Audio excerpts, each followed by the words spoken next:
Todos estão prontos? Sim. Sim. Sim. Então, beleza. É que tá perguntando aqui, senão... Aí, o que acontece? Esse aqui é o curso, então, de fenômenos elétricos, mais ou menos. Com o tempo dá certo. É esse o objetivo, pelo menos. Esse é o curso de fenômenos eletromagnéticos de 2021.3, certo? Então, meu nome é Ronaldo Vieira, eu sou professor do grupo de gravitação do bacharelado em física. Eu trabalho com relatividade geral, dinâmica galáctica, caos, essas coisas. É movimento de corpos e partículas em sistemas astrofísicos e relatividade geral, essas coisas. O que eu não sei se é interessante para vocês, certo? Não sei se é isso que vocês querem saber. Eu acho que vocês têm outros interesses no momento. Que mais que eu tenho que falar? E agora eu vou compartilhar minha tela, porque eu quero fazer uma breve apresentação do curso. Vocês estão vendo a minha tela, certo? Sim, estamos. Estamos. Uma breve apresentação do curso para a gente, com sorte, hoje a gente já começa a matéria. Mas essa semana não tem lição de casa, certo? Então vamos lá. Como vocês devem ter... Eu mandei pelo e-mail do SIGA o básico das informações, o essencial, na verdade, das informações necessárias para acompanhar o curso, mas eu me sinto no dever de falar para depois vocês não falarem que eu não falei, certo? Essa aqui é a página do curso, Fenômenos Eletromagnéticos 2021.3, certo? Se você vai descendo a página, tem um texto aqui introdutório, aí tem a sala dos professores, e aí se você clica no meu nome, Ronaldo Vieira, aparecem todas as informações pertinentes sobre mim. Ou seja, as aulas, que é terça e quinta, das 8 às 10, para nossa alegria, nesse link. E aí vai ter um horário de atendimento, que essa semana não tem, porque essa semana não tem matéria propriamente dita. Mas toda sexta, das 14 às 16, eu vou estar aqui, sentado, esperando por vocês, nessa cadeira, nesse mesmo link da aula, para tirar dúvidas pertinentes ao curso. E eu peço que vocês não me escrevam pelo Moodle. Por que eu peço que vocês não me escrevam pelo Moodle? Porque eu me perco. Já aconteceu e o pessoal me manda mensagem no chat do Moodle aqui, eu recebo a mensagem, eu leio, e aí eu não consigo me organizar direito nas mensagens. Então eu não respondo. A pessoa fica brava. Professor, você não respondeu, eu não fiz o negócio. Então me manda e-mail, porque é esse e-mail. Porque o e-mail eu vejo. E aí, a pergunta, eu pretendo deixar aqui, eu ainda não sei como eu vou fazer, mas nessa página, eu vou mandar por e-mail cada vez, eu pretendo deixar aqui cada aula que for gravada. O link para ela, ou o vídeo do YouTube, ou da maneira que for melhor e que eu conseguir fazer. Eu acho que vai ser link do YouTube. E vamos lá. E aí, quer dizer, para que depois eu falo para quê. Vocês... O para quê, ele é meio subjetivo. Cada um tem seus motivos. E existe um motivo maior, que é que o curso está na grade e se você não fizer o curso, você não se forma. Mas tirando esse motivo, que eu espero que não seja o motivo pelo qual vocês estão aqui somente, certo? Tem outros motivos para se estudar fenômenos eletromagnéticos. Então, a gente vai estudar, basicamente, fenômenos elétricos e fenômenos magnéticos. E depois ver a interação entre eles. O que são fenômenos elétricos e fenômenos magnéticos? Fenômenos elétricos são fenômenos que acontecem com um tipo novo de interação que vocês já conhecem, mas vão fingir que é novo. Pode que você esteja fazendo fenômenos. Você vê fenômenos mecânicos, que é coisa que você está acostumado, jogar bolinha. Você joga bolinha, a bolinha bate na parede. Isso você está acostumado. Isso você chama fenômenos mecânicos, certo? Aí você calcula várias coisas, como, por exemplo, a velocidade da bolinha quando ela volta e tal. Mas aí tem um outro negócio que vocês fizeram, que chama fenômenos térmicos. E a gente viu um negócio chamado lei da... Vocês viram um negócio chamado lei da conservação de energia em mecânica. E aí, vocês viram, não, mas aí de repente aconteceu que a energia não se conserva, a energia mecânica não se conserva mais. O que quer que seja energia mecânica. Por quê? Porque existe uma nova forma de energia que você acabou tendo que lidar com ela. Quando os corpos têm temperaturas diferentes, você acabou tendo que lidar com ela. Ela apareceu, existe, você não tem o que fazer. A natureza não se importa com a nossa vontade, com o que a gente quer que seja o que é. Não é a gente que escolhe. A gente tenta descobrir o que é, certo? E aí, nos fenômenos térmicos, você vai lá e descobre que existe uma nova forma de energia que tem que entrar na lei de conservação de energia. E essa nova forma de transferência de energia se chama calor. Então, a energia não é mais transferida somente por trabalho, também por calor. E o calor quebra a conservação de energia mecânica.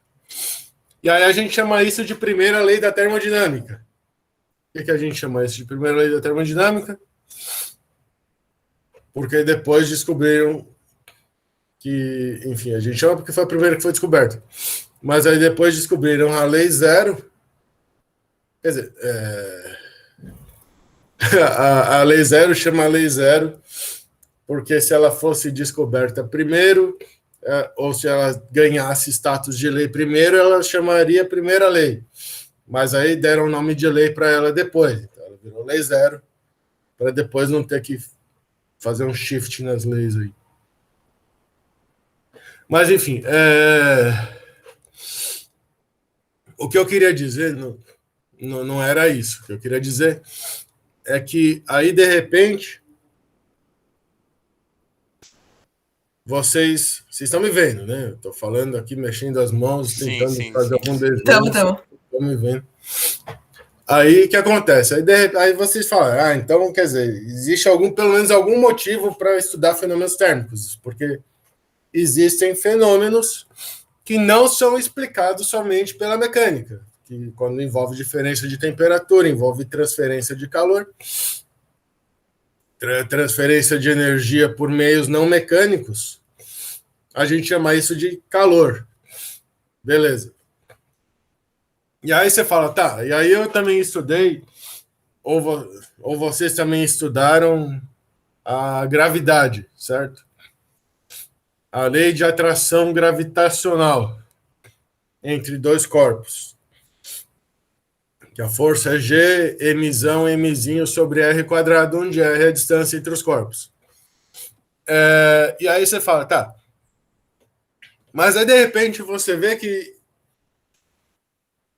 existem fenômenos atrativos quando duas coisas se atraem,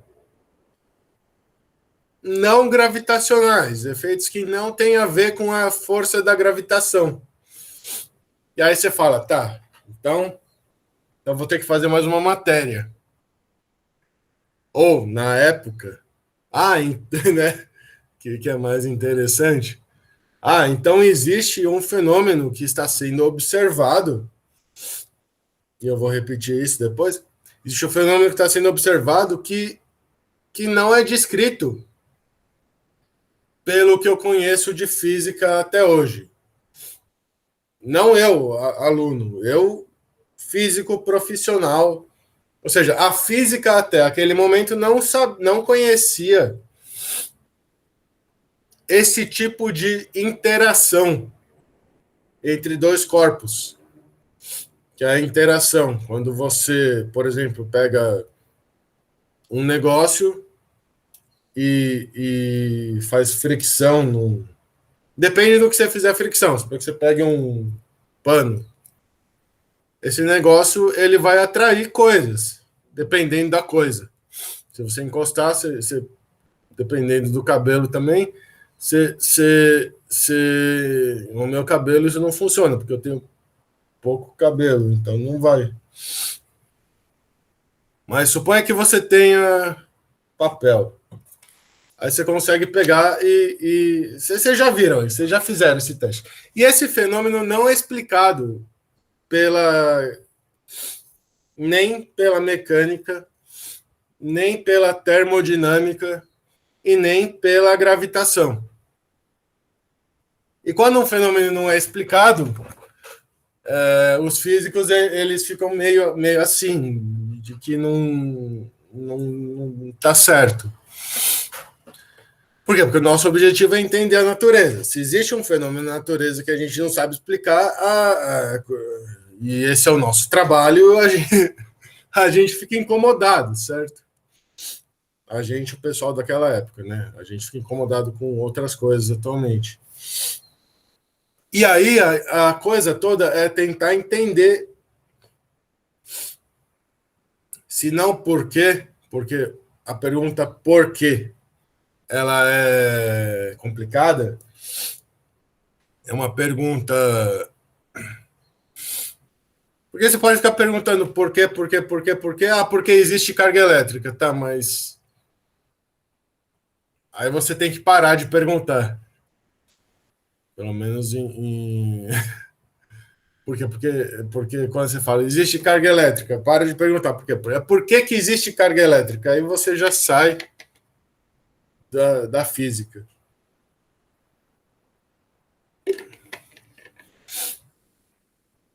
Você já está lidando com outro tipo de conhecimento que não pertence ao domínio da física. Pelo menos ainda não. Eu imagino que não vai pertencer, mas enfim. Então, existe um novo tipo de interação, que é a interação que faz com que dois corpos se atraiam devido a forças não gravitacionais. Por exemplo, se eu pego uma barrinha de... O plástico não vai funcionar, né? Mas se eu pego, sei lá, vidro ou alguma coisa e pego eu não tenho aqui, uma flanela e faço assim, você já vira o teste. Aí você pica papel, você consegue encostar no papel e ficar preso. Eu devia ter feito isso aqui, né? Eu deveria ter... Mas, enfim, vocês já fizeram, e se não fizerem, façam. Ou põe no cabelo, puxa o cabelo, ou, sei lá, você segura um negócio, o negócio fica pendurado. E aí essa interação ela não é nem mecânica, nem gravitacional e nem térmica. Então ela é um outro tipo de interação, que a gente vai chamar de elétrica. Mas então existe um motivo, além de ter que passar no curso para se formar, existe um motivo para você estudar fenômenos eletromagnéticos. E tem a parte magnética que depois a gente fala que é mais complicado. Mas existe um motivo para você estudar esse tipo de fenômeno, se você quiser entender melhor a natureza, né? Se esse for o seu objetivo, independente da área que você vai depois. Fenômenos eletromagnéticos não é só fazer um monte de lista, um monte de prova, que tem, mas não é só fazer um monte de lista, um monte de prova para poder resolver problema. Isso é a maneira com que, para alegria ou para tristeza, é a maneira com que melhor funciona para ensinar, embora muitas vezes não seja a melhor maneira. Mas, enfim, a gente segue o fluxo, certo? Eu me perco, gente. Assim, e aqui, o que é isso?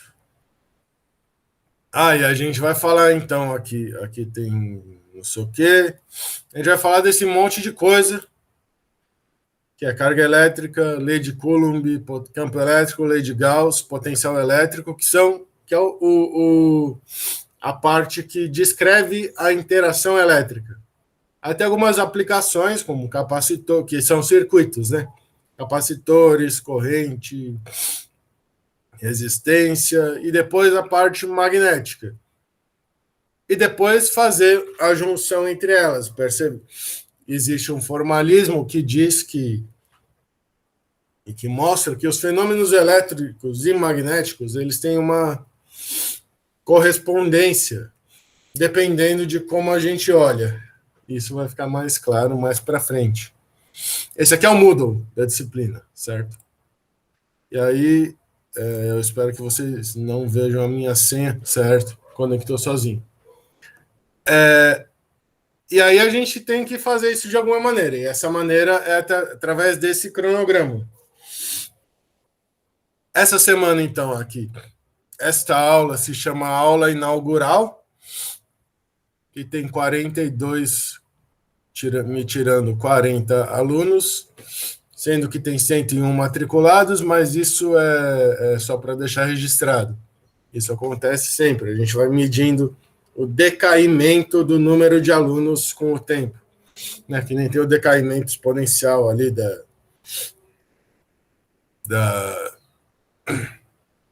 emissão radioativa, é o decaimento do número de alunos com o tempo. Então, esse é o cronograma. Então, nessa aula eu vou falar, vocês vão ficar me ouvindo, e falando, vocês podem falar se quiserem, ou escrever no chat, não sou só eu aqui. Na quinta-feira eu vou fazer uma revisão breve de... como é que chama o que eu vou fazer? Sim. Tratamento de dados experimentais. E aí começa a parte legal, que é a parte das listas de exercício e das aulas, onde a gente vai começar a ver carga. Carga a gente vai ver hoje, com sorte. Se eu não for muito prolixo. Força elétrica e campo elétrico, lei de Gauss. Vocês já viram esse calendário, certo? E aí, potencial elétrico, aí vocês têm que fazer prova. As listas vão ficar abertas por 2 semanas, cada uma. E vai ser relacionada...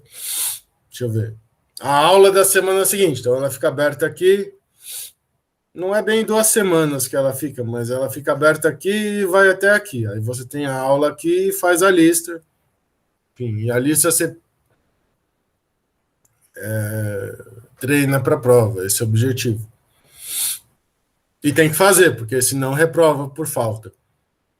Professor, Oi. uma pergunta sobre essa lista. Ela não tem tempo, né? Nós podemos ficar abrindo e voltando quando a gente quiser, tipo, durante esse tempo? Ela tem o tempo ela tem o prazo, certo?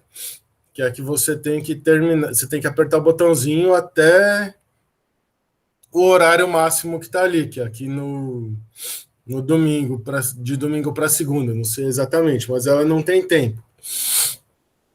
E você, pelo que eu entendi, você pode fazer mais de uma vez, se você quiser. Não vai ser a mesma lista, certo? Os problemas são sorteados.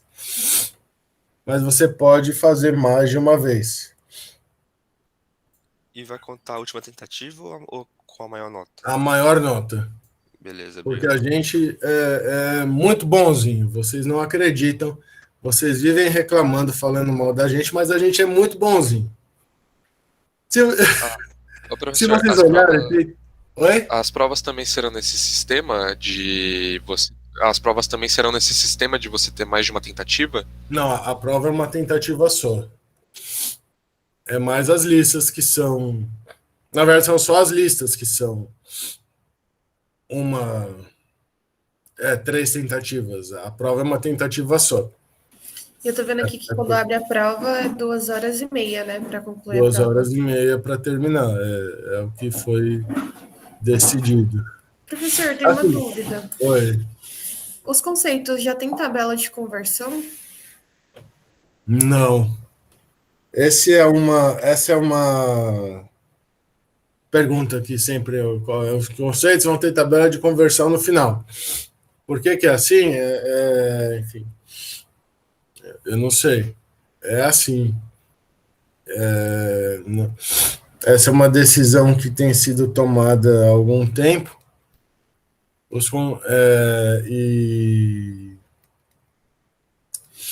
Enfim, e segundo a coordenação, essa é a melhor forma de fazer isso. Com os conceitos vocês fazem, tipo, que nem nos Estados Unidos, né? Que vocês pegam vocês pegam mais a distribuição de notas e vão, tipo, determinando os conceitos com base nas notas que a galera vai tirando, não é uma parada assim? Isso. Só que aí a pessoa pode ficar com medo. Fala, o que ele disse? O conceito não existe ainda. O conceito existe, mas é um negócio meio etéreo, assim. De repente, ele se consolida numa nota. A ideia não é que a gente coloque, não, mas aí todo mundo tirou 10 e eu tirei 9, então eu vou ser reprovado porque a média está em 9,5. Não é isso. A ideia é que, dependendo, dá para acertar a mão, né? É muito complicado. A ideia não é prejudicar ninguém. Geralmente, os conceitos, eles são ajustados de modo a, por exemplo, poder consertar ou poder... Alguma curva do sino. É como se fosse. Mas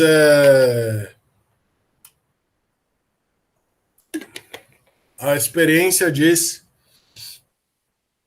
que as coisas são mais ou menos estáveis e que essa liberdade é para não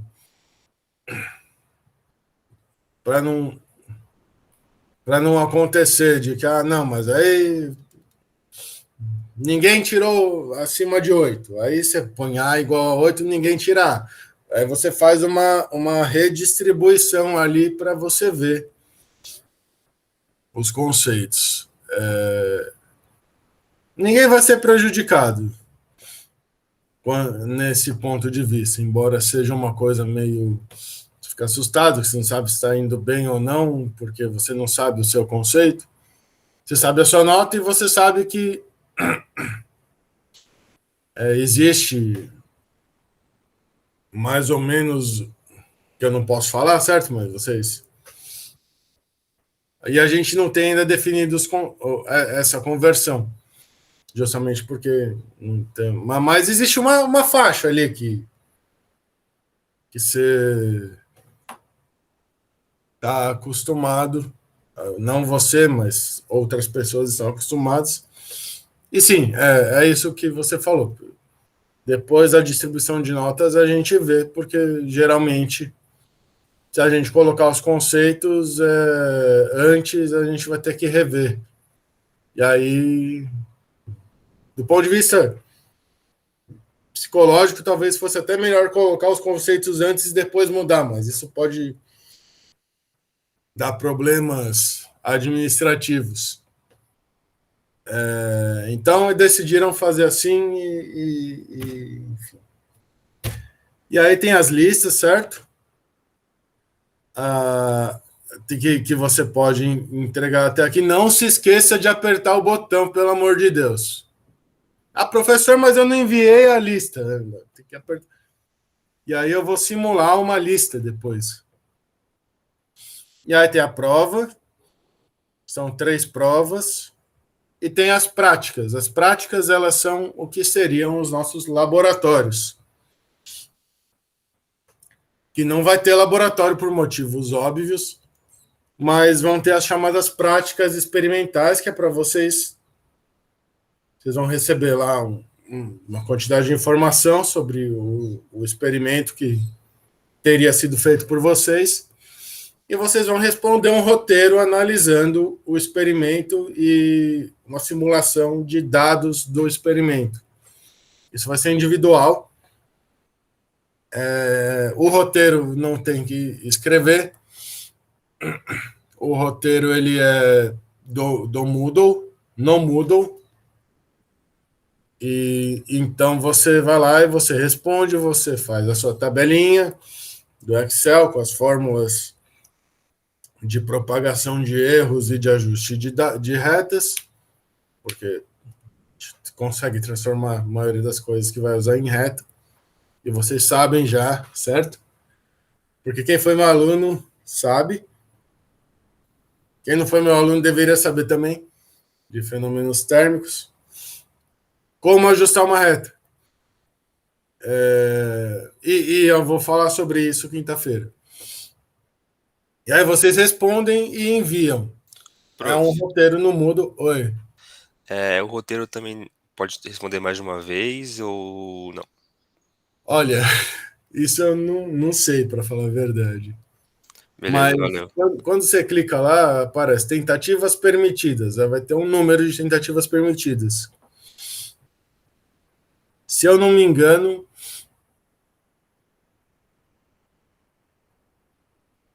esse número é...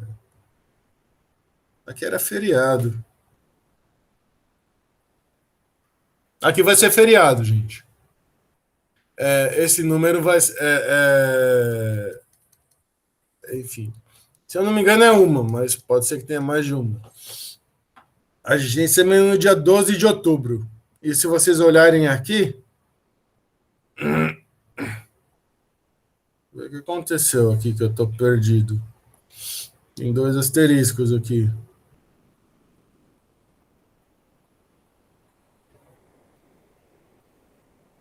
Eu me perdi.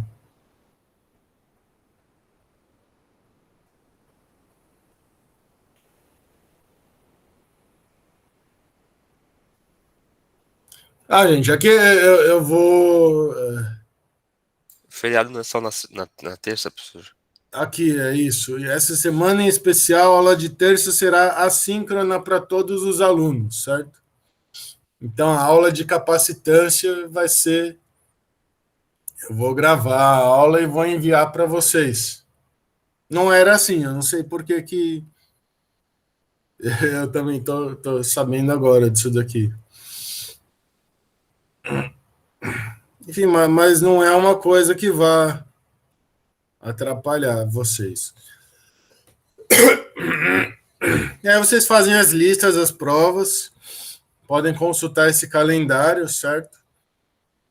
Existe um negócio chamado lista de lab, que é uma lista que vai ficar aberta o curso inteiro, e vocês podem fazer durante o curso inteiro, enviar no final, eu acho que 3 vezes também, que é uma lista de revisão de conceitos de laboratório, e vai envolver conceitos dados durante o curso, então vocês vão fazendo, enviam, e é uma das 10 listas que valem nota.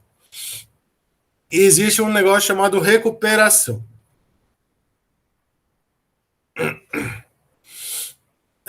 Que eu vou falar agora.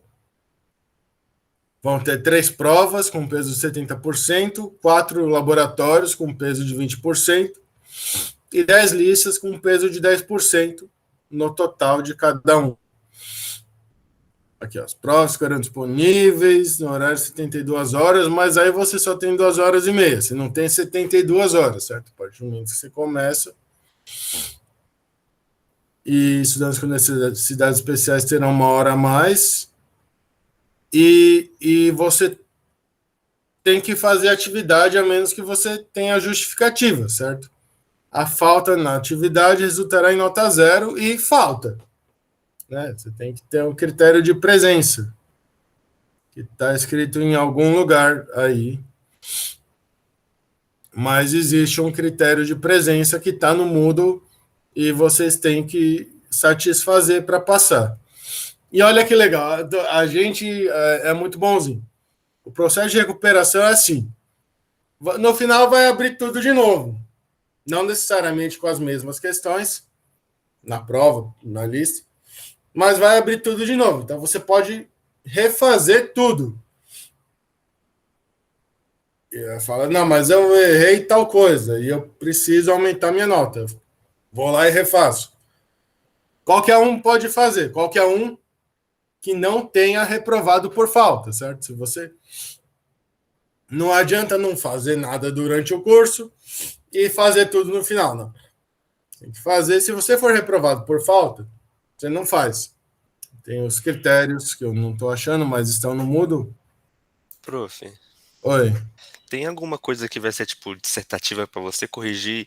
E se sim, qual é o prazo para devolver o resultado disso na recuperação? Olha, eu tenho a impressão de que não. Então, tudo vai ser objetivo, menos aquela tabelinha de propagação de erros do Lab, né? Do Excel. Isso, a tabela tem que fazer. E então o Lab não pode fazer na recuperação. Também pode fazer na recuperação. Entendi, Pode obrigado. refazer o lab na recuperação. Você pode refazer tudo, desde que você não tenha reprovado por falta. Entendi. Não obrigado. necessariamente com os mesmos valores, ou não necessariamente com as mesmas questões na prova, né? Porque é um sorteio. Mas você pode fazer. Oi. Talvez seja igual quando era com FETERM e os labs, quando reabriram, eram as mesmas questões e os exercícios de testes eram diferentes, e provas e afins.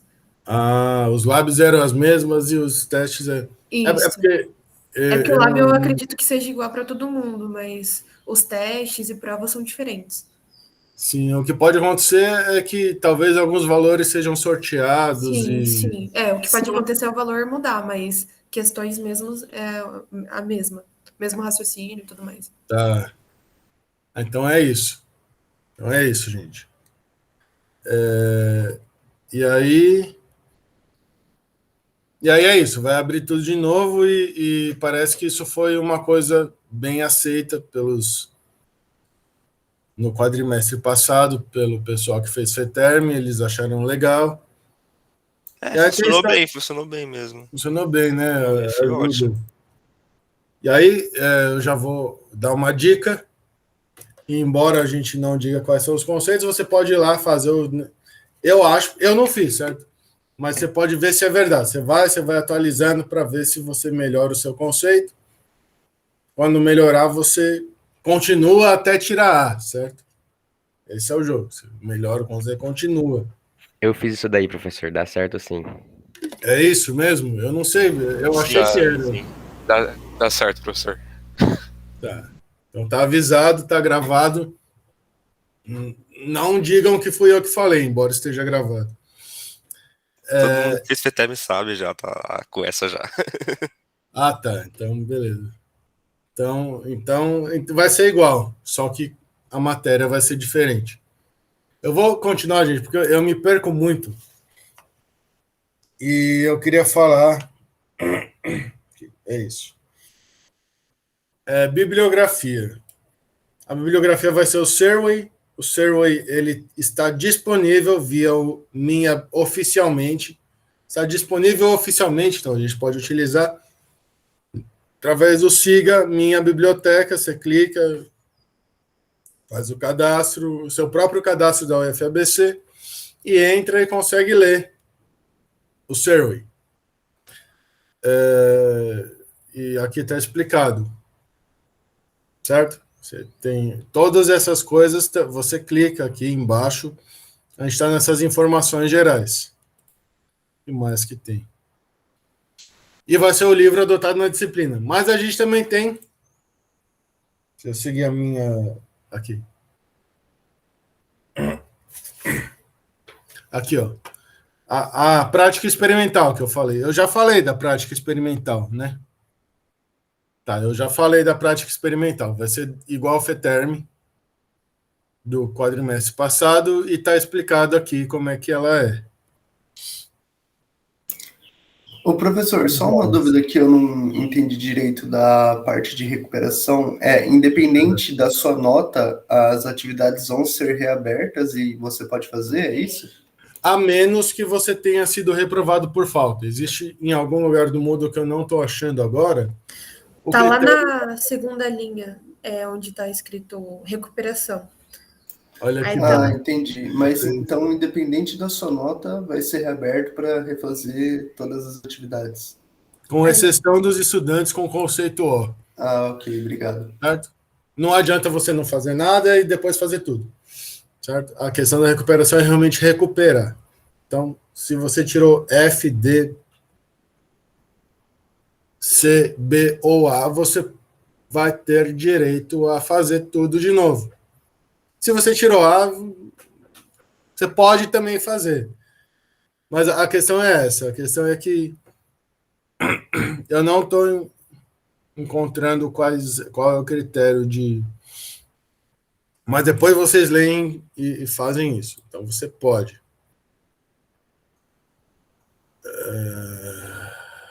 Tá. E aí vai ser desse jeito. Vamos lá. Vamos, então... Alguma pergunta, gente? Eu vou começar a falar agora outras coisas. Não, professor, tudo certo.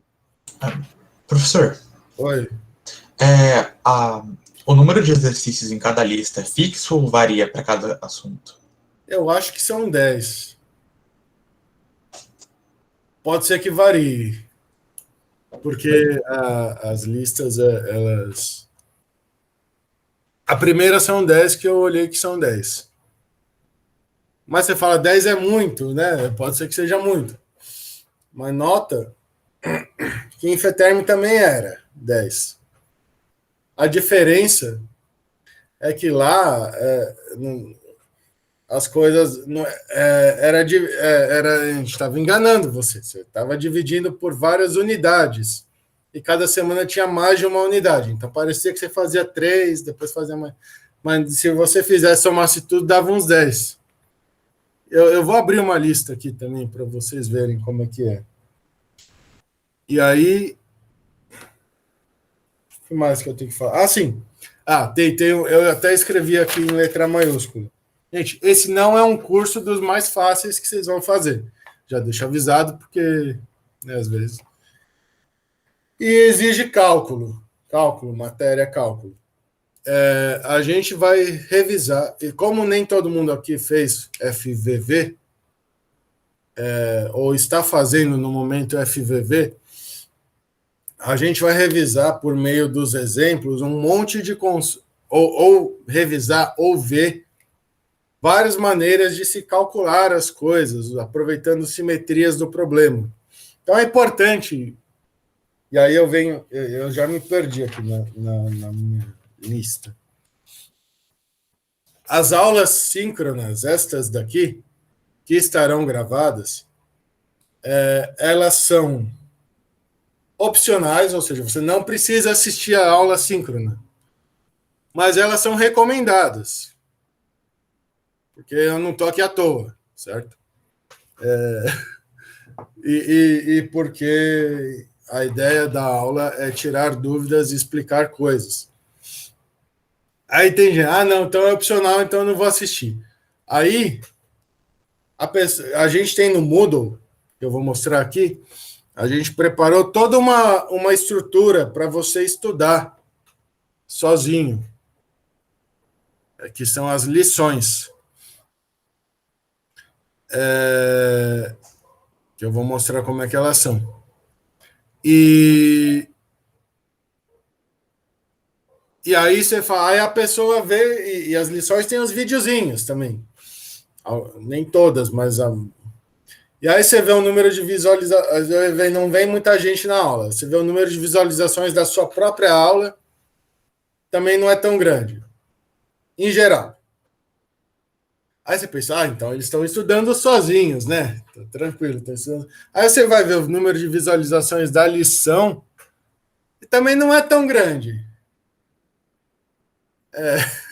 É tipo 20% do número de alunos. Você pensa, então estão estudando pelo livro, né? Não viu o vídeo, não sei o que, estão estudando pelo livro. Só que você começa a não acreditar muito que isso é verdade. Então, o que eu quero dizer é que, gente, vocês precisam, nesse curso, idealmente em todos, mas em particular nesse, estudar continuamente. De preferência, assistindo às aulas. Afinal de contas, professor existe para alguma coisa, certo? A ideia do professor é facilitar o aprendizado. O professor não consegue ensinar. Ensinar é uma palavra complicada. O professor não consegue. Ensinar significa dar a tudo para facilitar o aprendizado do aluno e sanar dúvidas. O professor não consegue abrir a cabeça do aluno, colocar o conhecimento e fechar, e aí ponto para todo mundo. Não. Existe uma necessidade ativa, uma necessidade de participação ativa do aluno no processo de aprendizagem. Mas vocês já sabem isso. Eu falo porque, às vezes, porque é meu dever falar, certo? Vocês já sabem isso. E esse curso precisa de assim como todos os outros, mas esse principalmente, exige um estudo contínuo da matéria, e de preferência assistindo às aulas. Me perdi. A lição. Mas quando você clicar aqui, essa introdução e fundamentos, vai aparecer uma lição. O que é a lição? Lição são vários pedacinhos de coisa que você vai lendo aos pouquinhos e no final você aprendeu. Ou você teve um primeiro contato. A lição, por si só, ela não é suficiente para aprender a matéria, certo? Para isso que tem o livro. É como se fosse presencial. Você chega em casa, você dá uma revisada. A revisada pode ser a lição, por exemplo, ou a lição você vê antes. Eu sugiro que vocês sempre vejam a lição da semana ou as lições da semana antes da aula, para quem vier na aula, porque isso ajuda vocês, certo? E a lição, você clique aqui para continuar. Aí você vai explicar um pouquinho de imã, não sei o quê. Aí você vai responder qual que é o correto. Aí, supõe que eu tenha lido o texto. Aí eu clico. Esse aqui é o correto? Será? Enviar. Não é. Você quer tentar novamente? Aí ele explica aqui. Por que não é? E aí você pode falar, sim, eu gostaria de tentar novamente. Aí eu vou lá e clico em outro. Não é, em algum momento vai ser, certo? Mas a ideia é que você entenda por que não é. Aqui tem a explicação do porquê que não é. Aí você fala, tá, então não quero tentar novamente, continuar para a próxima. Aí ele vai explicando, tá? A lição é boa para esclarecer conceitos. E aí existe um negócio que eu vou falar na quinta-feira, mas eu vou falar agora, que é a introdução ao laboratório de fenômenos. O professor Alisson, ele gravou uma playlist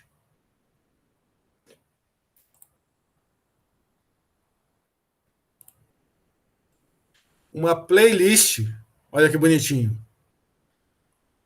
de 10 vídeos sobre tudo que vocês precisam saber para ter sucesso em laboratório. Muito bem explicado, são vídeos de 15, 20 minutos cada um. Eu sugiro, em particular, algarismos significativos, propagação de erros e gráficos e mínimos quadrados. Isso daqui é fundamental para você fazer qualquer coisa. Eu sugiro que assista tudo, mas se você não quiser assistir tudo, por algum motivo, foca nos algarismos significativos, propagação de erros e mínimos quadrados. Isso aqui leva mais ou menos 1 hora. E mas o vídeo é grande. Mas é extremamente importante para vocês aprenderem. E tem uma apostila aqui, se quiserem. E tem eu, certo? Pode me perguntar também. Mas eu sugiro que vejam os vídeos do Alisson. Tá tudo aqui. Tá bom? E aí os exercícios. Ó, aqui é o exercício. Eu vou, porque eu tenho esse poder, eu vou fazer uma visualização prévia. Vocês não têm esse poder. Aí suponha que aqui, você, exercício de laboratório. Aí você está lá, você vai responder. Você vai olhar, você vai responder sobre incertezas. E aí você vai falar sobre, você responde sobre retas e ver várias coisas desse tipo. De modo que em algum momento você vai ter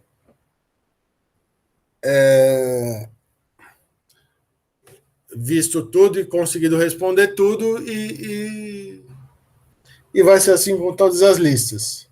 De novo, as aulas síncronas são opcionais, porém recomendadas, certo? Alguma pergunta, gente? Eu estou vendo se eu falei de tudo. Eu acho que eu falei de tudo que eu queria. Façam as lições e leiam o livro. Além da aula, claro. Como é que são as aulas? A aula de terça-feira vai ser uma aula onde eu vou apresentar a teoria. Reapresentar, que vocês já vão ter visto, com alguns exemplos. E a aula de quinta-feira vai ser exclusiva para resolver exercícios, que eu vou preparar exercícios para treinar a resolução de exercícios, que afinal de contas, na prática, vocês precisam fazer. E vocês podem trazer dúvidas também para responder depois. Às vezes dá tempo, se não der tempo, eu respondo por e-mail. Pode falar, Murilo. Oi, professor. Então, sobre essa organização que o senhor acabou de comentar, de terça-feira a aula de teoria e quinta a resolução de exercícios, eu não sei se o resto da turma concorda, obviamente tem que ser uma decisão conjunta, mas o senhor consideraria fazer, como tem esse tempo estendido das listas, fazer quinta-feira a aula de teoria e terça de exercícios? Então, não dá. Por um ponto de vista, por um negócio prático mesmo. A teoria tem que ser dada, quer dizer, do ponto de vista de aula, não teria problema, certo? Duas coisas. Mas a teoria, na minha cabeça, não faz muito sentido você começar com os exercícios e depois dar a teoria. Sabe? Exercício na terça e teoria na quinta. Porque se você olhar aqui, cada semana é um tópico, né? Eu não poderia fazer o shift. Porque, por exemplo, aqui, cadê a semana? Semana que vem. Você está fazendo a primeira lista. A primeira lista é sobre força e campo elétrico. Você vai entregar no domingo. Terça-feira é a aula de teoria, que vai ter exemplos. E quinta-feira são só exercícios. e você entrega a lista domingo. Se eu inverter, quer dizer, eu não posso fazer quinta aqui e terça aqui, porque aí aqui já passou. Não sei se é essa a sua pergunta. Sim, seria, na minha cabeça, seria tipo, a primeira aula do dia 16 seria sobre o conteúdo da primeira lista de exercícios. Aí a gente faria exercícios na terça seguinte, aí depois a quinta-feira sobre a segunda.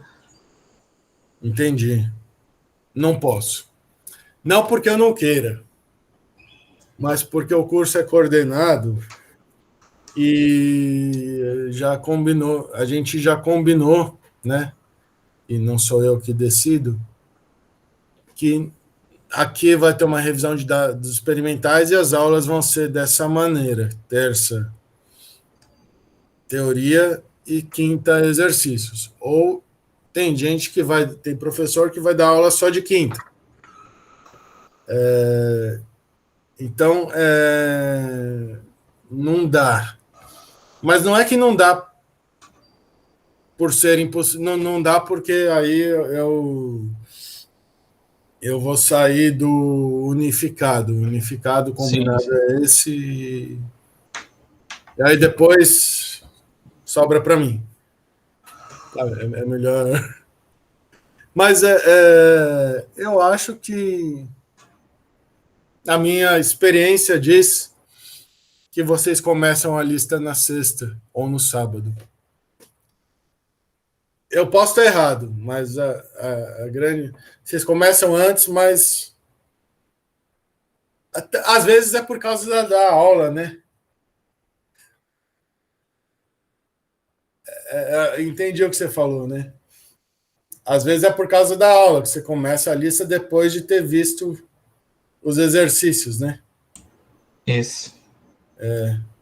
Então uma coisa está relacionada com a outra. Mas infelizmente eu não vou poder por motivos de força maior. Não vai dar.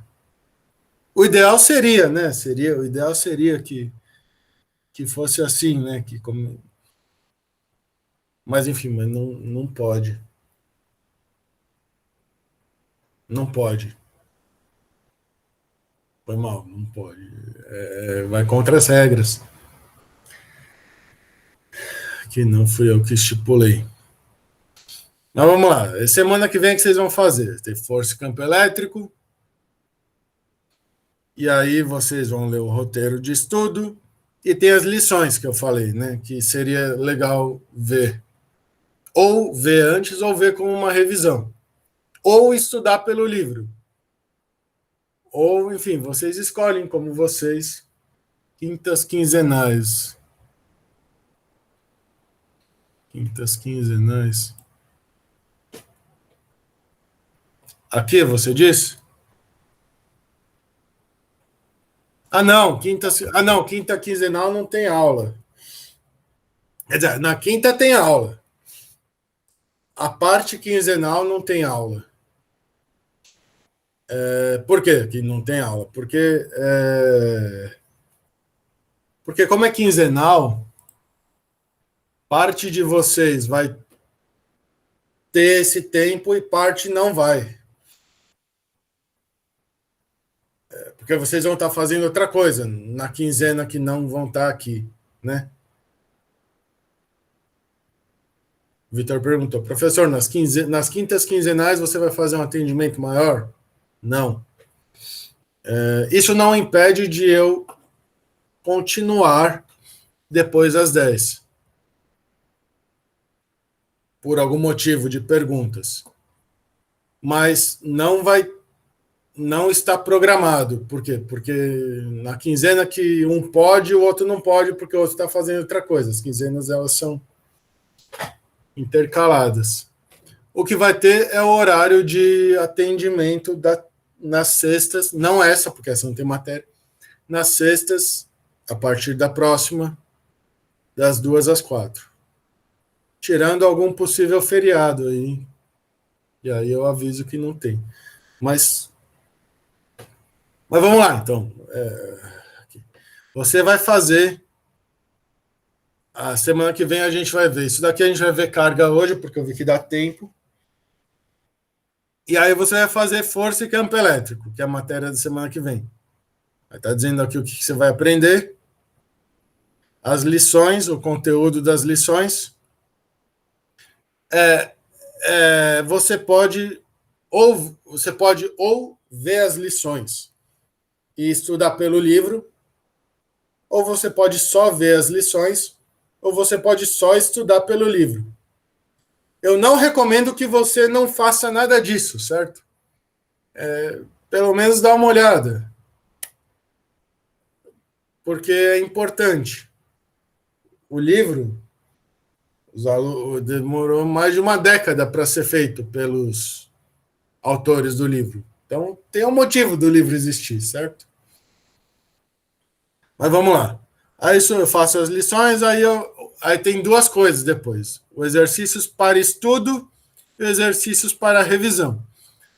Aí você abre. Os exercícios para estudo não valem nota, eles são para estudo. São perguntas que te fazem refletir sobre o que você viu. Os exercícios para revisão valem nota. Tá vendo aqui? 3 tentativas. Não significa que não é para fazer os exercícios para estudo. É para fazer. Você vai fazer os exercícios, mas eles não valem nota. Os para revisão valem nota. Até 12 tentativas aqui. Aí eu tenho direito a ver prévia, aí eu não quero ver prévia, eu quero uma nova prévia.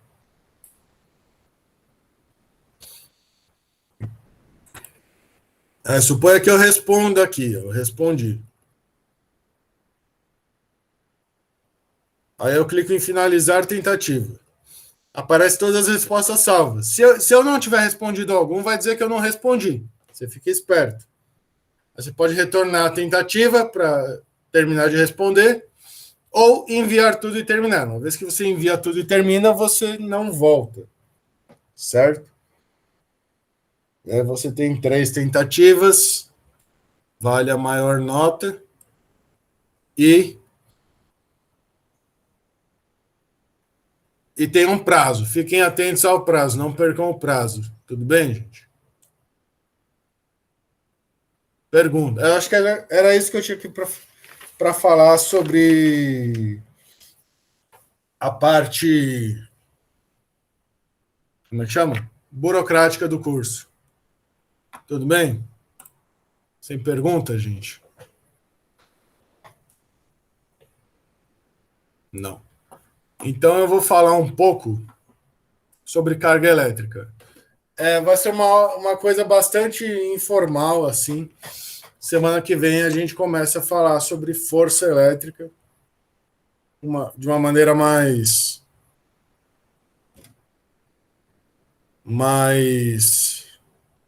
rigorosa. Nota desse exercício sai quando o questionário fecha. Eu não sei. Eu posso verificar se a nota dos exercícios sai quando o questionário fecha. Eu realmente não sei. Não sei. Mas eu tenho a impressão de que, porque eu fiz uma visualização prévia, eu tenho a impressão de que diz o que você acertou e o que você errou.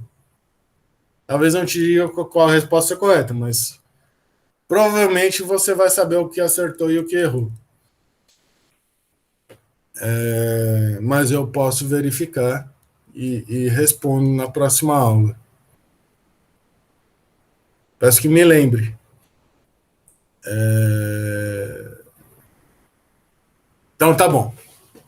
Então, carga elétrica. De novo, vou fazer aqui. Existe um fenômeno.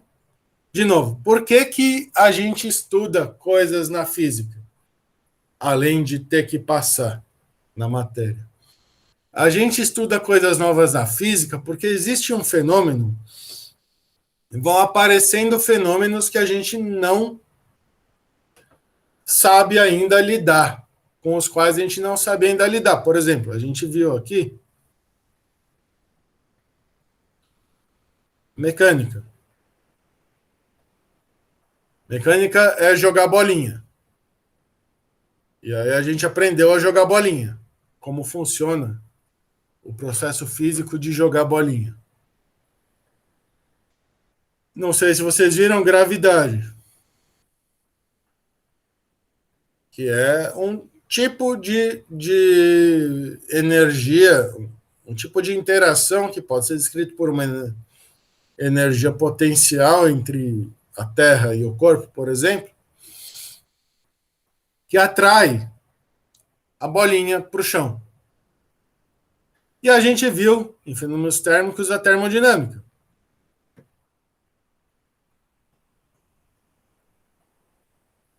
Na mecânica, a gente tem que energia mecânica é cinética mais potencial, geralmente é conservada. Aí na termodinâmica, a gente não tem mais isso. A gente tem temperatura. E a temperatura, ela faz com que apareça, e a gente sabe aqui, que o trabalho externo ao sistema, juntando o sistema já com energia potencial, já com o potencial de interação, é a variação da energia mecânica. E aí a gente viu em fenômenos térmicos que isso aqui deixa de ser verdade. É quando você tem temperaturas. Tem um bloquinho aqui T1, aqui T2. Existe aqui uma interação que faz com que a configuração dos bloquinhos T1 e T2 mude. Né? Supor que esteja cheio de gás aqui. A configuração do gás mude. A temperatura dele muda, a pressão dele muda. O volume não, porque é uma caixinha. Mas isso muda sem que haja uma interação mecânica efetiva. Os bloquinhos estão parados. Então, a gente viu que existe uma outra forma, que não trabalho mecânico, de transferência de energia, que a gente chama de transferência de energia térmica, que é calor. Implica a primeira lei da termodinâmica, né? Agora a gente considera a energia interna do gás, que é o equivalente da energia mecânica da bolinha, do sistema bolinha mais terra, a calor mais trabalho.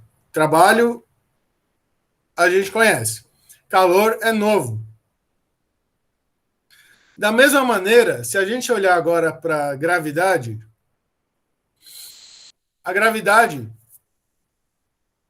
a gente sabe que se a gente pegar duas bolinhas de massa M1 e M2, vai existir uma força atrativa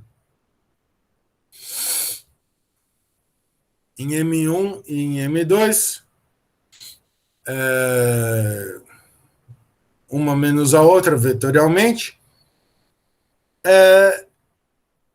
e essa força é chamada de força gravitacional. Mas existem fenômenos que não são descritos nem pela mecânica, pela gravidade, e nem pela termodinâmica. Por exemplo, esse fenômeno aqui, que você raspa o balão em alguma superfície adequada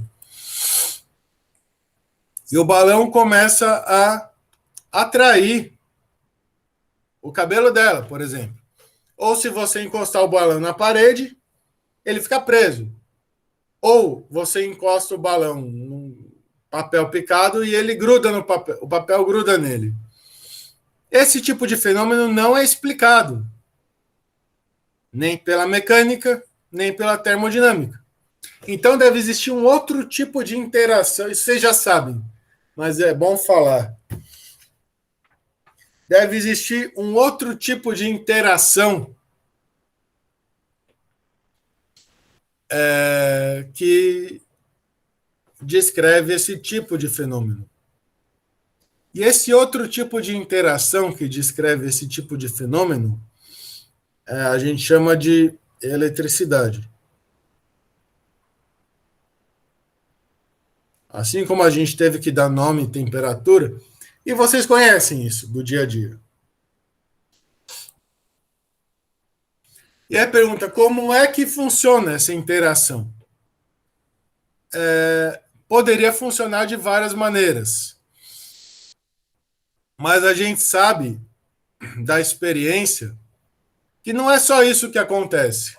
Porque você fala, eletricidade, você faz o experimento, vê lá, 1 sobre R quadrado, funciona como a gravidade. A diferença é que aqui eu vou dar um nome diferente, carga. Só que existe uma diferença crucial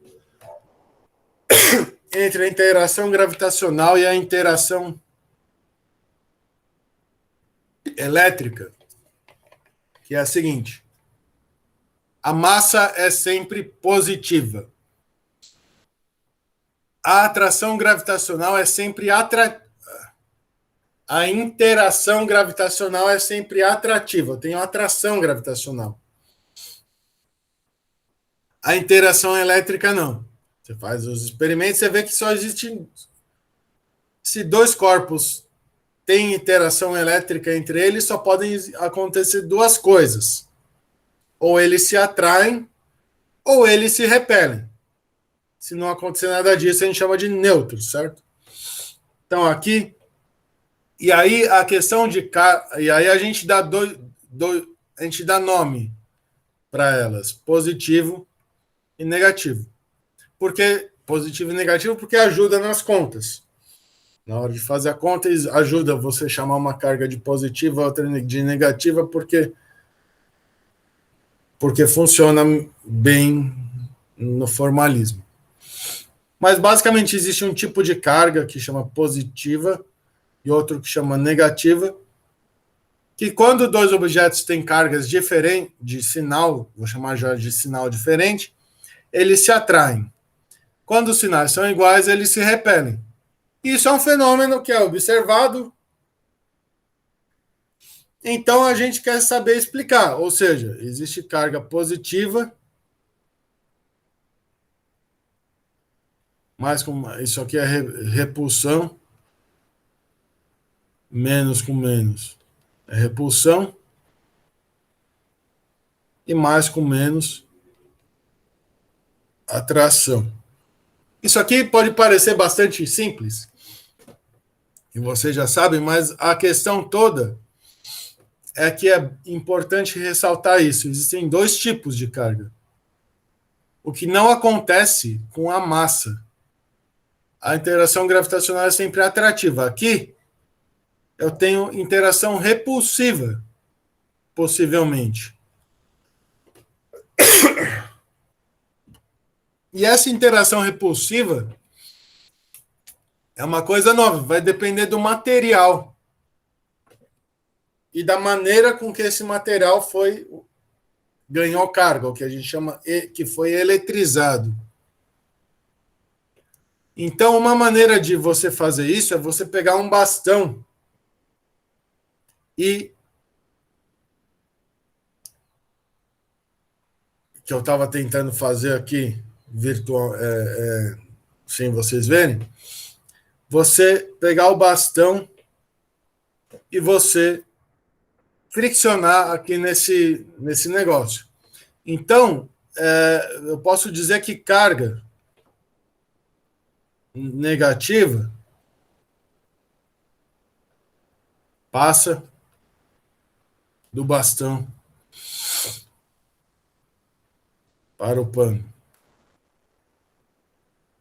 Ou eu poderia ver isso da seguinte maneira: carga positiva passa do pano para o bastão. Eu poderia ver isso dessas duas formas, né? Eu escolho a maneira melhor. Porém, a gente sabe da física atômica, que o núcleo é muito mais pesado do que a nuvem de elétrons em volta. E geralmente os átomos num sólido, eles estão presos numa rede cristalina, os núcleos dos átomos.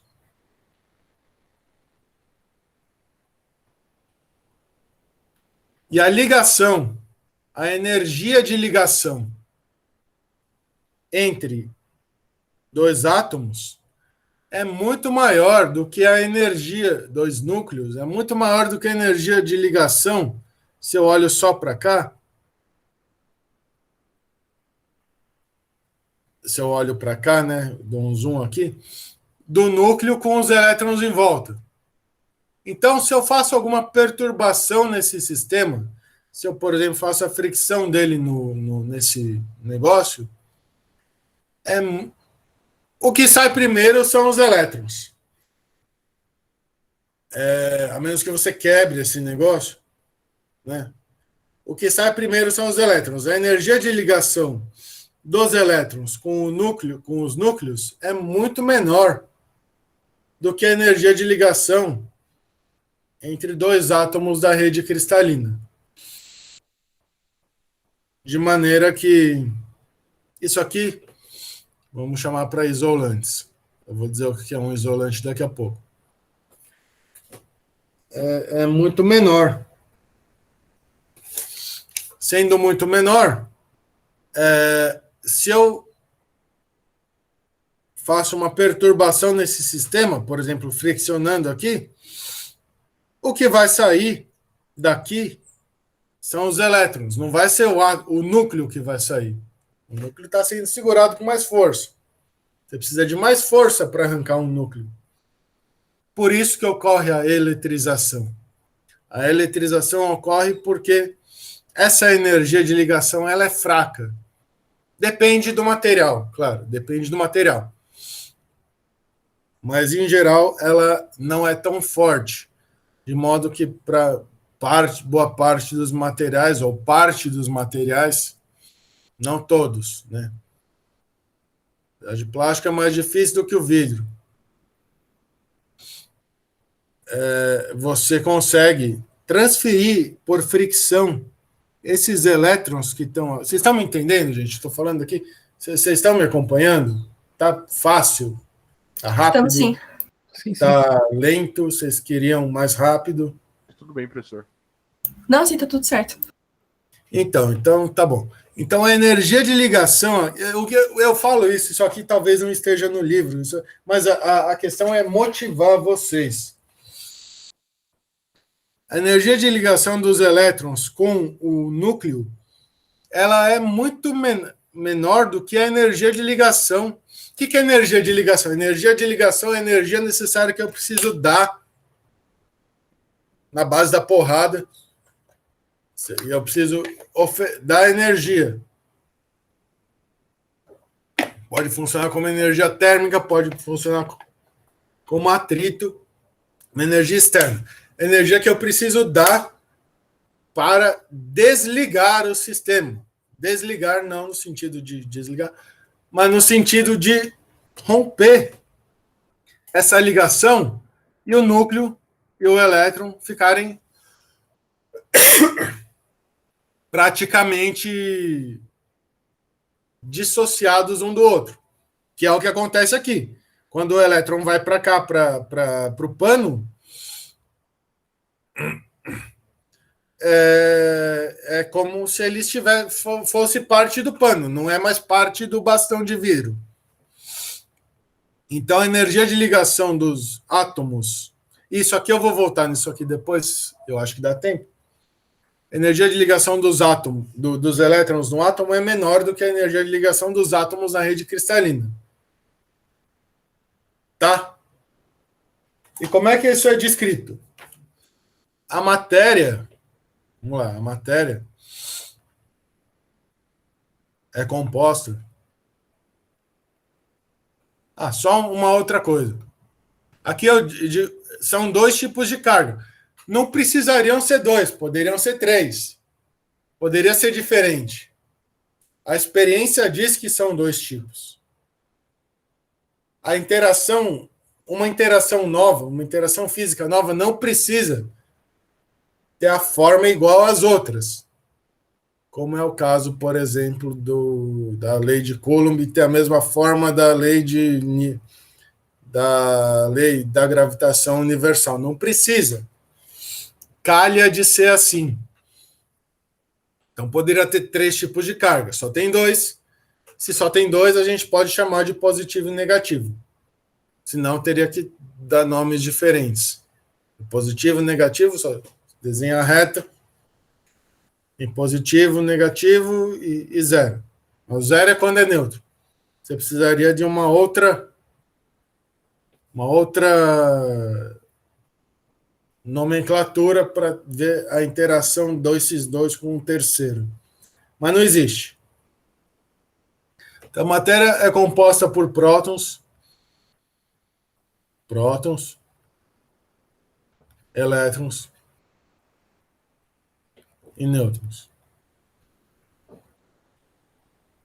Se você for lá e bater no próton, bater no nêutron, você vai ver que vai quebrar em partículas menores, partículas elementares. Mas o que é uma partícula elementar? Aquilo que não quebra.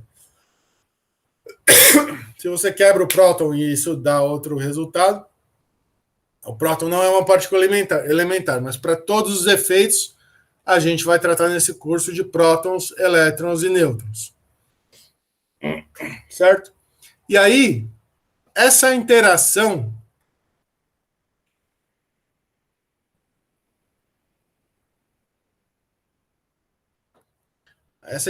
nova, que eu vou chamar de elétrica, isso aqui é a descrição microscópica do porquê que existe isso, esse negócio de eletricidade. Elétrica é propriedade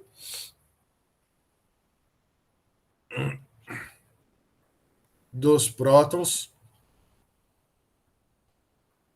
e elétrons. Ou seja, os prótons vão ter carga positiva e os elétrons cargas negativas. Os nêutrons, aliás, também por isso que eles receberam esse nome, eles são neutros, eles não têm carga. Embora eles sejam um dos constituintes básicos da matéria, a nível atômico, eles não são partículas elementares, o elétron é, mas não são. O nêutron ele não interage eletromagneticamente. E aí, o que acontece? Se os objetos todos são feitos de prótons, elétrons e nêutrons, e se prótons têm carga positiva e elétrons têm carga negativa, todos os objetos vão ter carga. Pode acontecer da quantidade de carga positiva ser igual a negativa. E aí, se é igual, a carga, o objeto é neutro. Mas pode acontecer de ter um desbalanceamento ali. Por isso que uma coisa fica carregada positivamente e outra negativamente. Como eu falei aqui, a energia de ligação entre os prótons é maior do que a energia de ligação entre os próton e elétron. E então, o que se move quando a carga é passada de um lugar para o outro, o que se move são os elétrons. Certo? E aí existe... E aí... Então, carga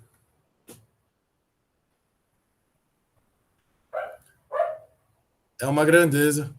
Eu vou chamar de Qzinho, do nome que quiser. É uma grandeza fundamental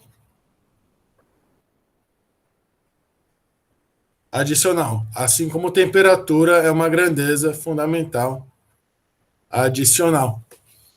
Ou seja, o que significa adicional? Significa que eu não consigo expressar, assim como eu não consigo expressar temperatura em termos de metros, quilogramas e segundos, eu não consigo expressar carga em termos de metros, quilogramas, segundos e kelvins. É uma grandeza adicional. Eu preciso aumentar o meu sistema internacional.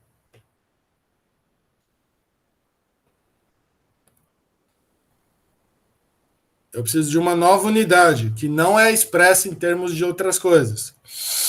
De carga é o Coulomb.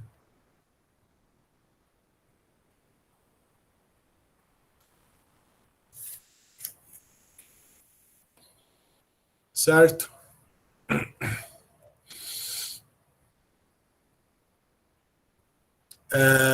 E que isso? Eu chamo Coulomb de ser uma unidade de carga. A gente vai descrever a interação de fato na aula que vem, mas a gente eu vou fazer o processo contrário. Suponha que eu saiba a interação. Então eu sei que isso é assim que funciona. Primeiro eu descubro a interação, como que ela funciona, e depois eu calculo quanto vale a carga. Mas eu vou fazer o processo inverso, porque eu ia falar por motivos didáticos, mas talvez não seja a melhor didática. A carga do próton eu vou chamar de Q, que é igual a 1,6 vezes 10 a menos 19 Coulomb. E do elétron,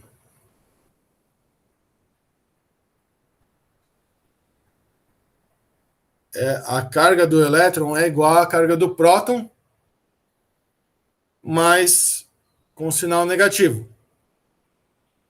É menos E. A carga do próton é positiva.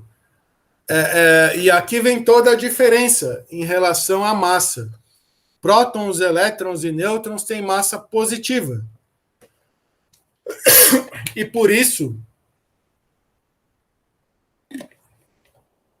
e essa é a justificativa de primeiros princípios pela qual a interação gravitacional é atrativa. E porque tem o sinal de menos à frente. Ela podia ser repulsiva, certo? Ela não é repulsiva. Enfim, se ela fosse repulsiva, a gente não estaria aqui para discutir. Mas ela é atrativa.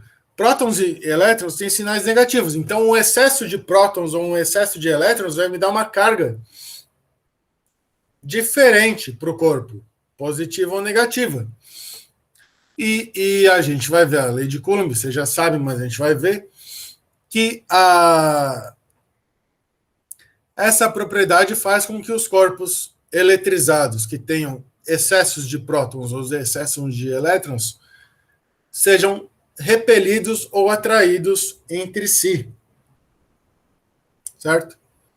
Então, a carga do objeto, eu só vou escrever a carga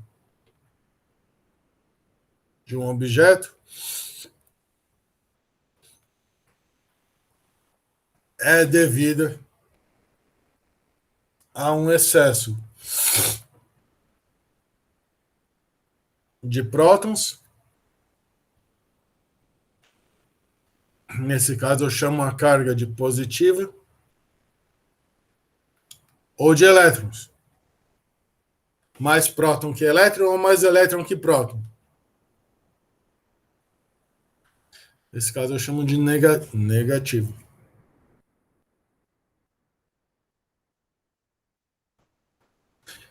E isso é excesso de prótons em relação a elétrons, excesso de elétrons em relação a prótons. Isso é importante porque é a maneira com que eu vejo microscopicamente o que está acontecendo quando um sistema é descarregado, um capacitor é descarregado. O que está acontecendo? Tem uma corrente elétrica. O que é a corrente elétrica? Tudo isso pode ser descrito em termos de prótons e elétrons. E tem um outro negócio que é importante dizer, se a carga do elétron, se a carga do próton é E e a carga do elétron é menos E, significa que isso aqui, E, vou chamar de esse valor E, eu vou me valer da tecnologia. Bem, vou. Esse valor E é chamado, em alguns lugares vocês vão achar que o E é menos isso, mas fica claro no contexto de carga fundamental. O que significa que é carga fundamental? É a menor carga que um objeto pode ter. Ou é zero, ou é E, ou múltiplos de E. No sentido de que a carga... Como não existe meio próton, porque a carga nem meio elétron, a carga do objeto, de qualquer objeto,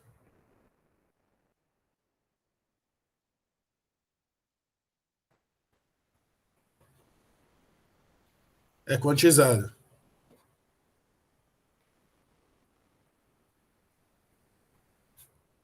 Ou seja, a carga total é um número E com N inteiro. Então, a carga do objeto ela tem que ser um múltiplo de E, onde E é esse valor. Na prática, as cargas variam de microcoulombs a coulomb. Um coulomb já é bastante para objetos normais.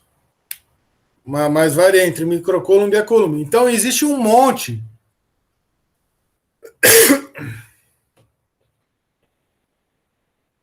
na prática, N é muito grande.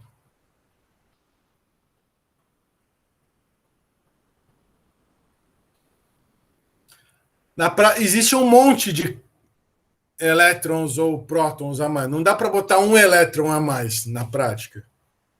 A menos que você esteja trabalhando com experimentos de força atômica, essas coisas tudo.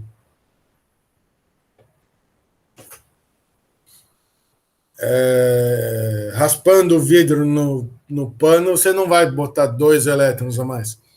Então, na prática, para todos os efeitos que a gente está tratando, embora a carga seja quantizada,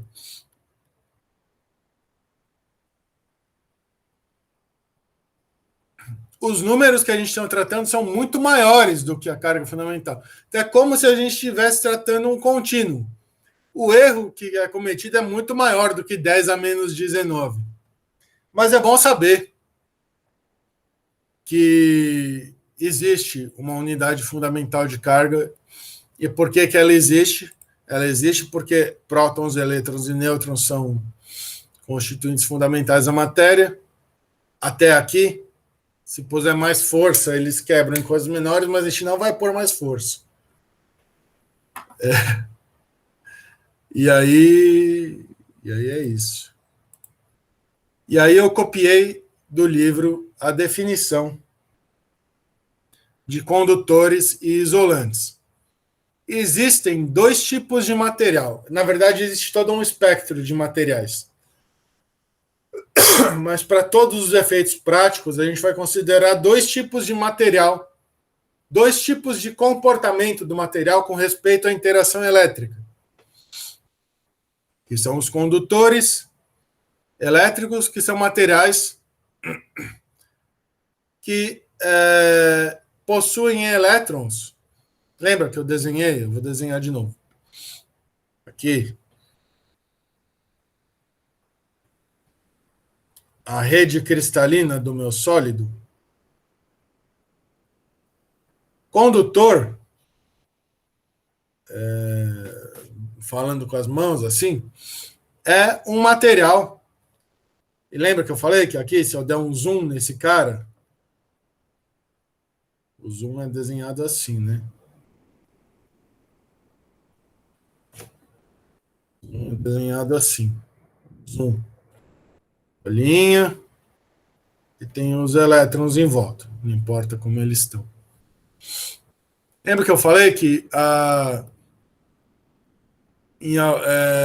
energia de ligação entre dois átomos é muito maior do que a energia de ligação entre o átomo e os elétrons em volta, entre o núcleo e os elétrons em volta. Por isso que quando você raspa o bastão na coisa,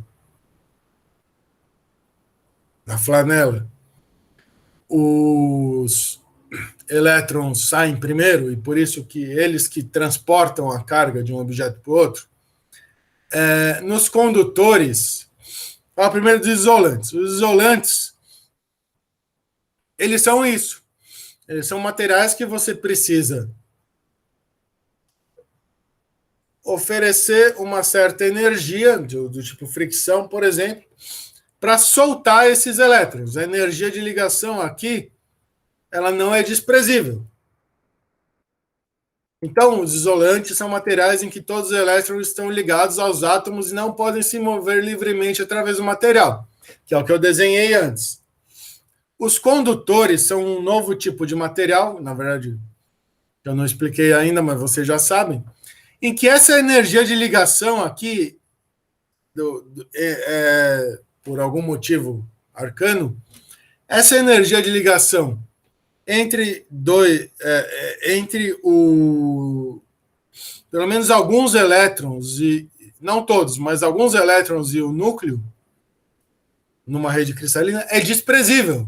Então é como se parte dos elétrons estivesse solta no material. Ela está na camada de condução. Ela está solta no material. Então, se você exerce algum tipo de interação que mexe de maneira elétrica, que seria o campo elétrico que a gente vai ver, esses elétrons eles saem correndo, eles não estão presos ao átomo. E isso é uma propriedade, ou seja, os elétrons não estão ligados aos átomos e podem se mover de forma relativamente livre. Por que relativamente livre? Porque, como são muitos, eles vão se bater um no outro. É que nem no metrô. Pega lá, Paulista com a Consolação. Embora exista um fluxo, as pessoas não estão a velocidade infinita. Existe uma interação ali. A pessoa está vindo, a pessoa para amarrar o sapato, você bate. Então, existe, devido à presença de um meio material, existe uma certa interação. E isso, na prática, a gente vai ver que vai se traduzir na resistividade ou na resistência elétrica de um fio ou de um material, né? A resistência não é zero, então a corrente não é infinita. O elétron não anda com velocidade infinita. Então, por isso que é relativamente livre. Na prática, existe todo um espectro de condutividade. Materiais mais condutores, menos condutores, mais isolantes, menos isolantes. Não existe condutor perfeito, nem isolante perfeito. Existe um negócio chamado rigidez dielétrica.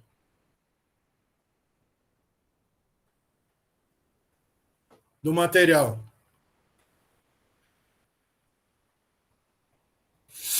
Se eu tenho um isolante e eu aplicar o que eu vou chamar de campo elétrico suficientemente grande, eu posso conseguir quebrar a rigidez dielétrica do material. E, em outras palavras, eu posso transformar um isolante em um condutor. Isso é o que acontece, por exemplo, no relâmpago. Campo elétrico gerado aqui pela nuvenzinha em relação à Terra é grande o suficiente para quebrar a rigidez dielétrica do ar, e aí existe um transporte de carga do chão para a nuvem. ou vice-versa, agora eu não me lembro, mas porque quebrou a rigidez dielétrica do ar. Ou no caso do material, eu posso transformar o material num isolante. E aí, como a gente ainda tem tempo, eu queria falar um pouco sobre como isso acontece. Eu vou falar primeiro da indução de carga. Tiago, pode falar. Ô, professor, só uma coisa que eu não entendi direito. Os elétrons, eles não andam com velocidade infinita porque eles ficam se batendo, é isso? Não só. Eles não andam com velocidade infinita, porque a relatividade especial não permite, porque a velocidade máxima de propagação é a da luz. Mas na prática existe uma resistência. É uma maneira de falar, né? Existe uma resistência ao movimento.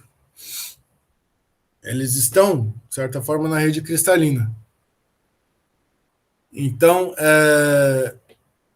existe um fluxo de elétrons que vai fazer com que a carga seja transportada. E esse fluxo de elétrons, ele pode, por exemplo, aquecer o material. Existe dissipação de energia nesse processo.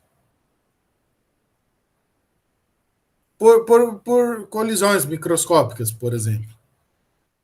Ou por outros... Um dos motivos são as colisões microscópicas. Não sei se é essa pergunta. Eu acho que deu para entender, sim. Obrigado. E tem o fato da velocidade da luz ser a velocidade maior de propagação para qualquer sinal de informação clássico. Isso aqui tudo isso aqui é uma abordagem clássica do elétron e do próton. Eles são bolinhas que andam, certo? Em mecânica quântica isso não é assim. Mas aí você vê isso em mecânica quântica, como é que é mais adequado. Mas se você interpretar classicamente como bolinhas, sim, essas bolinhas elas vão sofrer um certo impedimento de andar com velocidade infinita. E elas têm massa, certo? Então, desculpa, e elas têm carga. O campo elétrico colocado vai exercer uma força sobre ela que não é infinita também. E vai fazer com que ela acelere. Mesmo uma carga solta, eu vou aplicar um método de andar com cargas, que é o campo elétrico que a gente vai ver, ela vai ser acelerada, porque eu vou exercer uma força sobre ela. Pela segunda lei de Newton, ela vai ser acelerada. Então, mesmo nos condutores, existe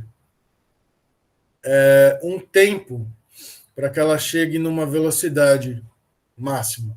E existe uma velocidade máxima, né? Que é o negócio de ficar batendo, de os elétrons não terem um caminho livre.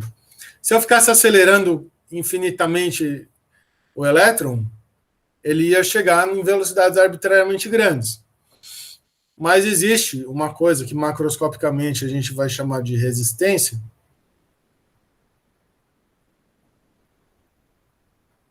que é uma propriedade do material que é uma resistência a essa condutividade infinita dos elétrons. A gente vai ver isso melhor quando falar de corrente elétrica. Tudo bem? E a gente vai falar de corrente elétrica. Beleza. Tudo bem. Obrigado. Então, a indução de carga é um processo que ocorre em condutores. Suponha que eu tenha aqui por algum motivo eu consegui um bastão de vidro, de alguma coisa, que eu consegui carga negativa. Num condutor, os elétrons, tem parte deles que estão soltos. Então, se eu coloco Então, a carga negativa repele carga negativa, elétron repele elétron, e de modo que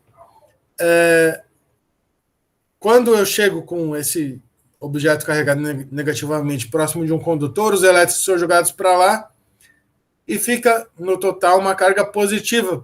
O objeto continua neutro no total, mas ele fica polarizado. Não é polarizado, não. Ele fica, a carga fica induzida na superfície de maneira desigual. Aqui, a carga fica positiva, aqui negativa.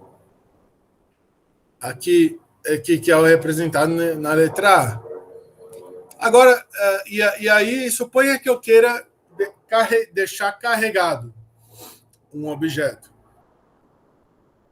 Então, existe esse símbolo, que significa que o objeto vai ser aterrado. Eu vou ligar esse objeto por algo que conduz carga. Na prática, pode ser um fio, pode ser um cabo, pode ser um pedaço de metal.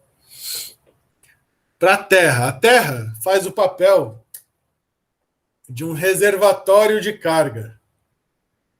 Lembra do reservatório térmico? Que não importa o que você encostasse nele e tal, ele ia fornecer calor, tirar calor do objeto e se manter sempre a temperatura constante. A Terra faz esse papel com carga. A Terra é tão grande que a Terra faz o papel do reservatório térmico. Ela é um reservatório de carga. Ela vai estar sempre neutra e ela pode fornecer carga ou tirar carga do objeto, uma vez que esse objeto seja condutor e esteja ligado a ela por um fio condutor. A gente diz que esse objeto está aterrado, nesse caso. Se isso aqui é um condutor, o negócio da laranja é um condutor, se ele é aterrado, os elétrons, como aqui tem uma força de repulsão, né, no elétron que está aqui, eles, de acordo com a resistividade do material, eles vão ser jogados para a Terra. E se em algum momento eu cortar esse cara, vai sobrar vai ter um excesso, o elétron vai sair, vai ter um excesso de carga positiva. E assim, eu eletrizei, eu induzi carga positiva. Aí eu não preciso encostar, certo? Ele faz força elétrica. Eu eletrizei positivamente o meu objeto condutor. Se aqui fosse positivo, ia acontecer o contrário, certo? Ia atrair elétrons. Os elétrons iam, em vez de sair, iam ser chamados, iam ser puxados da Terra, porque eles são... Aqui quando a gente aterra, a gente supõe um condutor ideal, o fio. E aí ele ficaria eletrizado negativamente. Tudo bem? E essa aula é mais... Eu não vou dizer blá, blá, blá, porque blá, blá, blá deprecia um pouco o que eu estou falando, certo? Mas é uma coisa mais qualitativa, para a gente poder depois fazer conta. Existe um segundo processo, que é o processo em isolantes. Esse que além da fricção, a gente tem a eletrização por fricção, que é o negócio do vidro, certo? Que eu passar um negócio no vidro e isso faz com que haja eletrização por fricção. A carga elétrica negativa vai para a flanela. Agora, suponha que eu já tenho um objeto não condutor, um objeto isolante carregado, por exemplo, dessa maneira. Eu ponho em contato com uma parede. Uma parede, a maioria das paredes não é condutora, certo? A menos que seja de metal. Mas, como existe, como o átomo, ele... Eu vou fazer um desenho bastante... O átomo está aqui. Quando eu chego com carga positiva aqui, os elétrons aqui, o átomo está ligado na rede cristalina. Mas os elétrons, a energia de ligação entre os átomos é menor do que é maior do que a dos elétrons. É como se o elétron ele está preso no átomo, mas ele é puxado para cá. Na prática, o que acontece é que isso vai induzir na superfície, e aí esse daqui vai ser puxado para cá, de modo que aqui continua neutro, mas na superfície não tem átomo aqui para balancear. Vocês estão enxergando o que eu estou falando, né? Na superfície, então, vai ser, se eu chego com carga positiva aqui, vai ser induzida uma carga elétrica negativa, que não é uma carga elétrica solta. Ela vem do fato de que uma carga externa ela está distorcendo a distribuição de carga, a distribuição de elétrons do material que está presa. Certo? E a gente representa isso como coisinhas que a gente vai chamar de dipolos. São coisinhas que... Enfim, isso aqui é uma representação esquemática que a gente vai usar, porque em algum momento a gente vai tratar só de coisas macroscópicas e vai deixar de lado essa interpretação microscópica, mas é importante saber a interpretação microscópica para saber que é isso que está acontecendo, para saber que existe uma razão fundamental para a existência da interação elétrica. Tá bom? É isso, gente. E eu queria deixar uma dica de leitura, porque para a vida, não para o curso, porque eu acho que todo mundo que lida com ciência e que vai fazer um curso de ciência ou tecnologia precisa entender um pouco de como que a ciência é construída.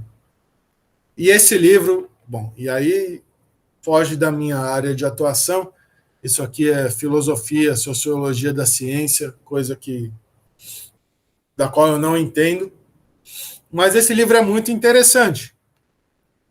E eu sugiro que todos leiam pelo menos uma vez na vida, de preferência durante o curso, para entender como é que, na prática, a ciência é feita. A ciência não é essa coisa bonita. Quer dizer, é bonita, mas não é essa coisa que fala, não, mas a ciência é aquela entidade abstrata, não. A ciência é feita por pessoas. E as pessoas, elas têm certa resistência à mudança. E isso tudo... E eu sugiro a leitura desse livro para quem quiser ler. E vai ser muito legal. Eu espero que vocês aproveitem bastante o curso. Eu estou aqui nas aulas e estou aqui... Eu estou aqui nas aulas e estou aqui disponível por e-mail e no horário de atendimento para tirar qualquer dúvida do tipo. E é isso.